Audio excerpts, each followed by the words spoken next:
madeira em cada lado. Depois você coloca um bloquinho nos dois lados. Depois você coloca essa peça aí, ó, que eu coloquei.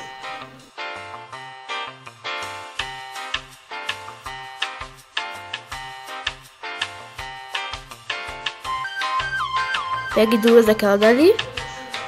Coloque. Você tem que grudar uma na outra, tá? A peça não vem assim. Aí você coloca essa peça aqui. Gente, desde que seja marrom, podem colocar, tá? Assim. Aí, ó. Você pega uma dessa aqui e gruda aqui bem nessa. Mas eu fiz errado, então, ó. Não é assim, tá? Você tem que colocar ela pra baixo, gente. Tinha feito errado na hora. Então tá. Agora, você tem que fazer a cabeça dele, né? Aqui seriam os braços, né? Dele. Daí você coloca um desse bloquinho. Lembrando, pode ser qualquer marrom. Tanto faz. Desde que seja marrom, detalhado. Aí você coloca um bloquinho desse. Aí você coloca mais um bloquinho desse.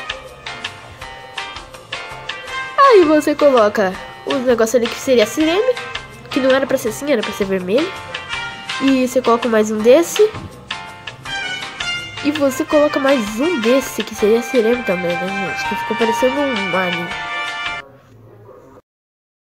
Pronto, seu cabeça de sirene fofo, só que não. Agora é só a gente correr.